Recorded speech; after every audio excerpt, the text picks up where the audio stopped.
beri hidup bahagia abadi. Kita bersatu di dalam doa. Damai sejahtera Allah yang melampaui segala akal, kiranya memelihara hati dan pikiranmu dalam Kristus Yesus Tuhan kita. Amin.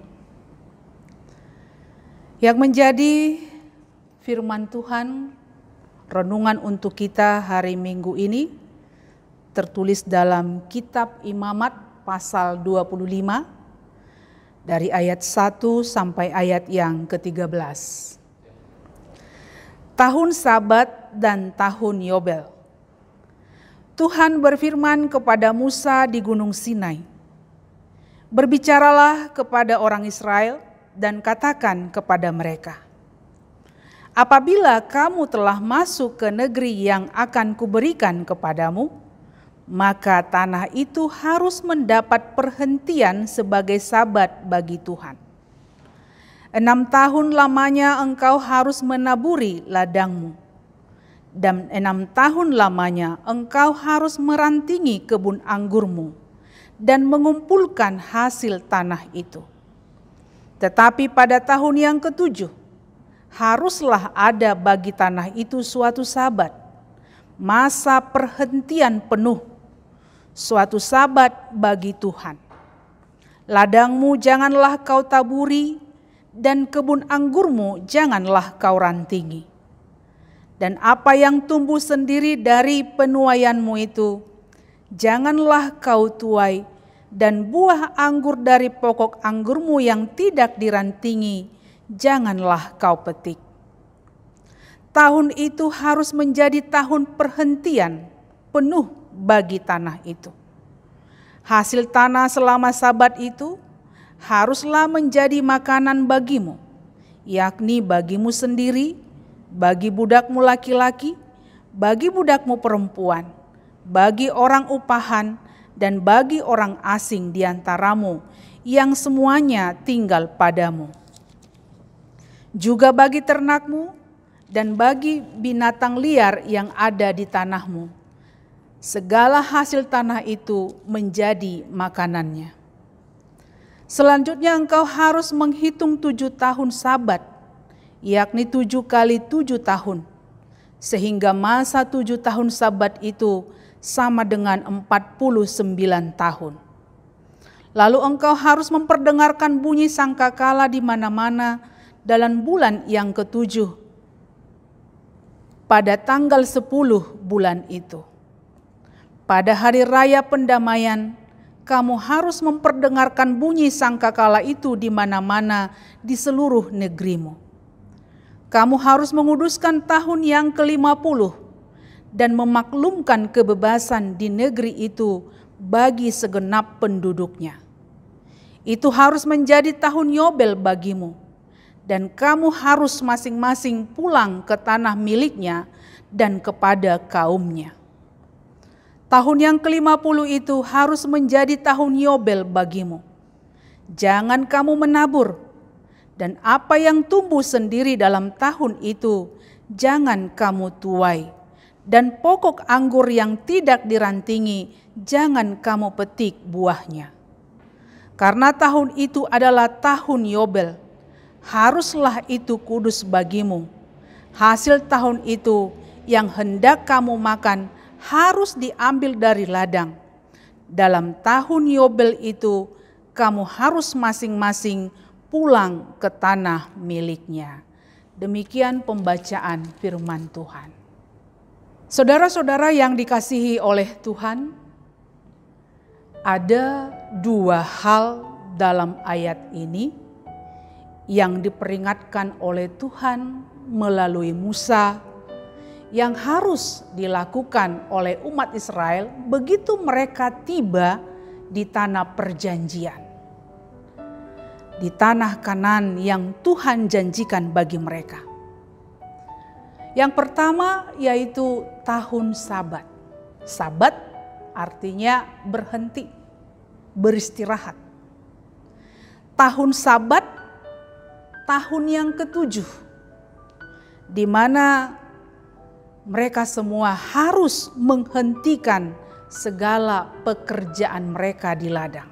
Jadi tahun ke-7 mereka harus menghentikan segala pekerjaan mereka di ladang. Ladang tidak boleh ditaburi, anggur tidak boleh dirantingi, dan tahun itu adalah tahun perhentian penuh bagi tanah. Yang kedua adalah tahun Yobel. Tahun Yobel adalah tahun ke-50. Tahun ke-50 setelah 7 kali tahun Sabat. Pada tahun Yobel mereka juga tidak boleh bekerja. Mereka juga harus menghentikan segala pekerjaan mereka di ladang. Tetapi tidak hanya itu, kalau tahun Sabat mereka harus menghentikan pekerjaan mereka di ladang, tidak merantingi, tidak menabur. Tetapi di tahun Yobel mereka juga harus melaksanakan penghapusan hutang, di mana segala hutang harus dihapuskan. Penghapusan budak, di mana semua budak harus dimerdekakan, dan juga pengembalian tanah warisan kepada pemilik yang seharusnya. Inilah yang harus mereka lakukan ketika mereka tiba di tempat, yaitu tanah yang dijanjikan Tuhan kepada umat Israel. Nah, sekarang ayat ini berbicara di kondisi kita hari ini. Berbicara di zaman yang tentu sangat berbeda dengan zaman ketika Tuhan menyampaikan firman ini kepada Musa. Nah, jika saat ini firman ini berbicara kepada kita, tentu yang menjadi pertanyaan kita adalah apa aplikasi dari ayat ini untuk kita pada masa sekarang. Tentu kita berpikir zaman sekarang, apalagi kita yang tinggal di kota Jakarta, tidak ada lagi yang bertani. Tidak ada lagi yang harus menabur, yang harus merantingi anggur. Nah, apa yang harus kita lihat dari ayat ini? Ada beberapa hal yang mau kita ambil menjadi perenungan bagi kita. Yang pertama, sesuai dengan topik minggu ini adalah panggilan memelihara ciptaan. Melalui ayat ini kita diajak untuk memelihara ciptaan Tuhan. Jika Tuhan memberikan peraturan di mana tahun ke-7 adalah tahun perhentian bagi tanah, di mana setiap orang tidak boleh menabur, tidak boleh merantingi, itu artinya bahwa seluruh umat Israel harus memelihara, harus peduli terhadap tanah yang mereka terima dari Tuhan. Nah, begitu juga dengan kita. Pesan ayat ini adalah bahwa kita juga harus peduli terhadap ciptaan Tuhan. Sebagaimana topik yang telah saya katakan tadi, panggilan memelihara ciptaan Tuhan. Kita harus memelihara tanah, kita harus memelihara air, udara, flora, dan fauna, supaya mereka juga boleh hidup bersama dengan kita dengan sukacita. Tentu sudah banyak hal yang berperan dalam masalah kelestarian lingkungan. Baik pemerintah, gereja, pemerhati lingkungan hidup selalu menyuarakan supaya kita peduli terhadap lingkungan, peduli terhadap alam. Nah, kita harus berperan. Kita harus menjaga kelestarian lingkungan di mana kita tinggal. Karena lingkungan ini bukan hanya untuk kita. Karena lingkungan ini juga untuk anak dan cucu-cucu kita. Mungkin dampak kerusakan lingkungan pada saat ini, jika kita abai terhadap kelestarian lingkungan belum kita rasakan secara nyata.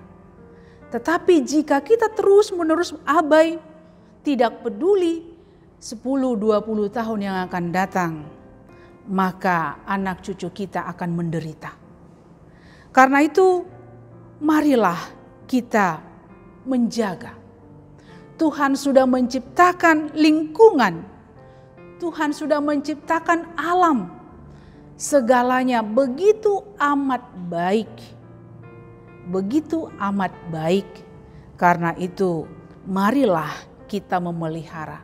Seperti mandat yang Tuhan berikan kepada manusia pada awal penciptaan. Untuk memelihara, merawat, dan melestarikan lingkungan hidup. Yang berikut yang bisa kita lihat lagi dari ayat ini adalah kita diingatkan bahwa segala sesuatu adalah berasal dari Allah. Allah adalah pemilik segala ciptaannya. Kalau kita lihat dari ayat yang kedua, di sana dikatakan, apabila kamu telah masuk ke negeri yang akan kuberikan kepadamu, maka tanah itu harus mendapat perhentian sebagai sabat bagi Tuhan. Di situ jelas Tuhan mengingatkan, Allah mengingatkan bahwa tanah itu adalah pemberian, adalah berasal dari Allah, bukan karena kehebatan mereka, bukan karena hasil dari kekuatan mereka, tetapi semata-mata pemberian Tuhan.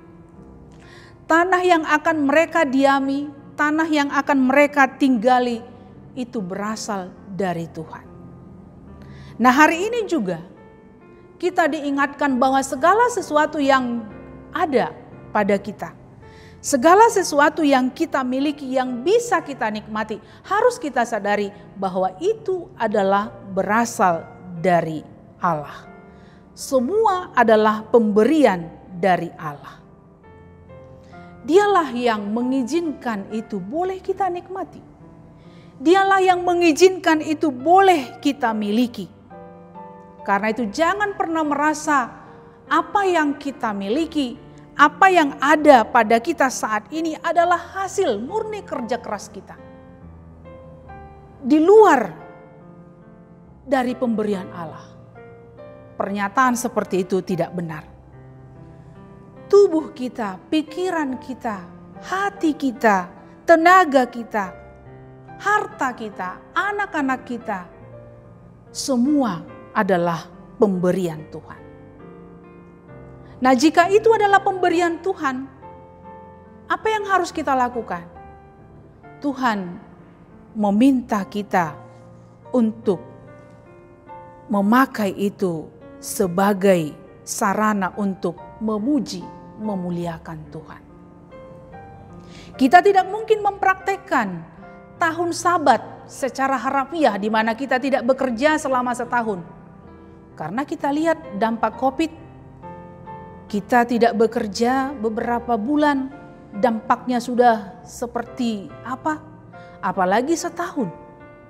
Nah, jadi yang mau kita lihat di sini adalah jika Tuhan memberikan kita apa yang ada, yang boleh kita miliki, harus kita ingat semua adalah pemberian Tuhan. Berasal dari Tuhan.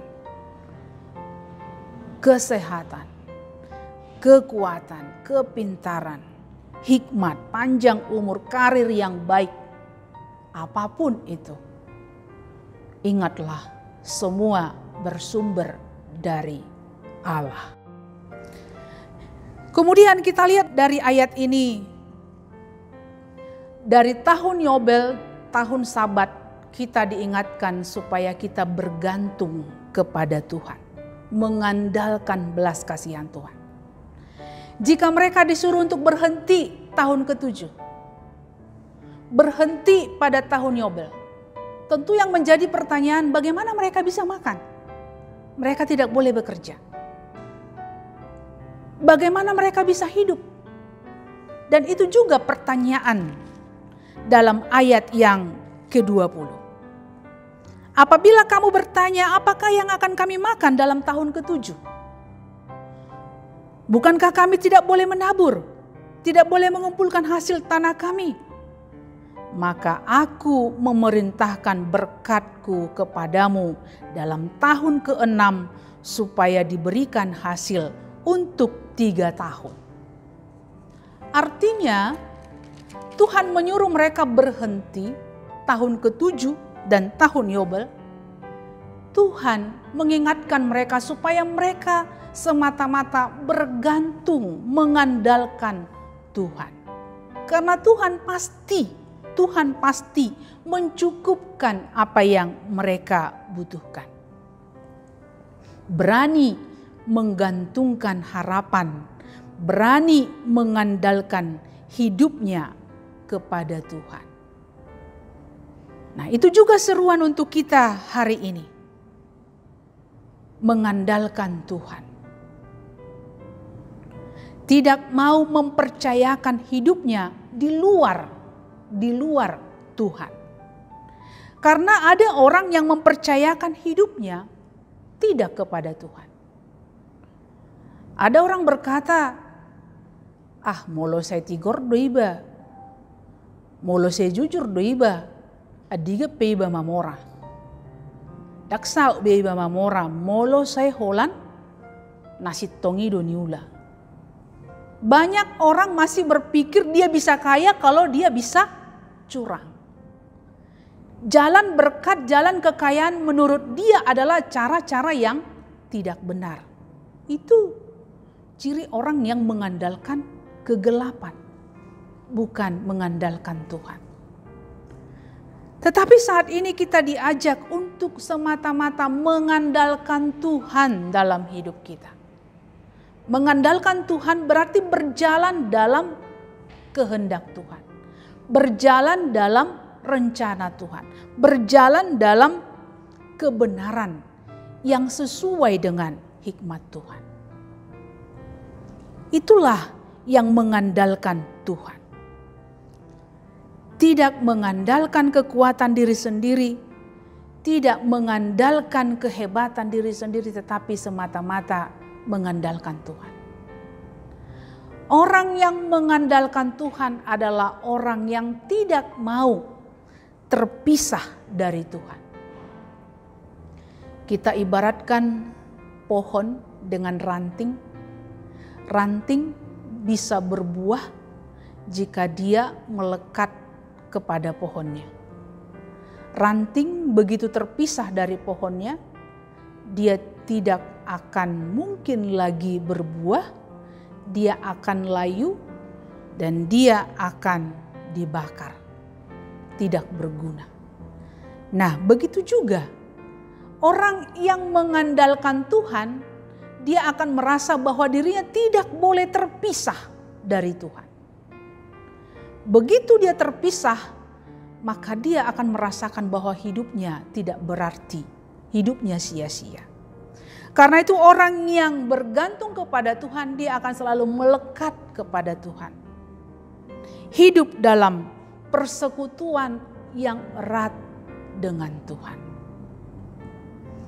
Kalau kita baca dalam Yeremia 17 ayat 5 dikatakan, terkutuklah orang yang mengandalkan manusia.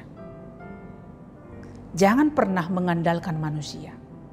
Jangan pernah mengandalkan apapun yang ada di dunia ini. Tetapi marilah kita senantiasa mengandalkan Tuhan di tengah kehidupan kita. Dan yang terakhir dari ayat ini, tahun Sabat dan tahun Yobel mengingatkan kita untuk selalu peduli terhadap orang lain.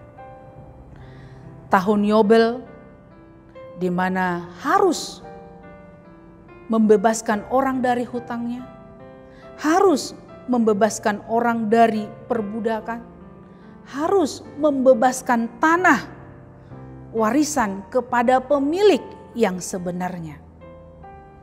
Bisa kita bayangkan betapa bahagianya mereka Bahagianya seorang budak yang dilepaskan, yang dibebaskan dari perbudakannya.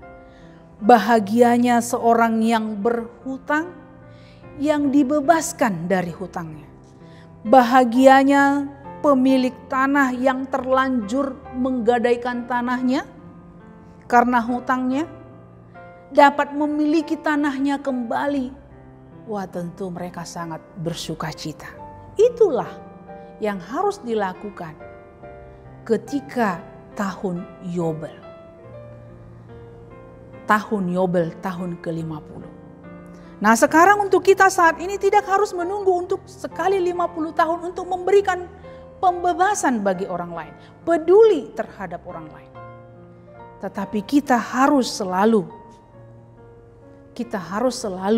membebaskan mereka. Membebaskan orang-orang dari ikatan-ikatan, belenggu-belenggu yang mengikat mereka. Mungkin secara fisik orang-orang di sekitar kita itu adalah orang-orang merdeka. Orang-orang yang bebas pergi kemana saja.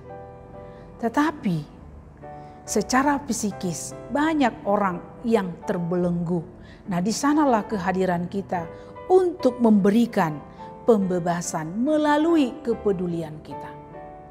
Ada orang yang diikat oleh kesedihannya. Ada orang yang diikat oleh persoalan keluarganya. Ada orang yang diikat oleh kebodohannya. Ada orang yang diikat, dibelenggu oleh ketakutan, iri hati, keputusasaan. Di sanalah kita datang untuk membebaskan mereka. Tugas kita untuk membebaskan mereka dari segala belenggu yang mengikat mereka. Kehadiran kita jangan pernah menambah beban, tetapi harus membawa mereka terbebas dari segala ikatan-ikatan, belenggu-belenggu yang membuat mereka jatuh, lemah.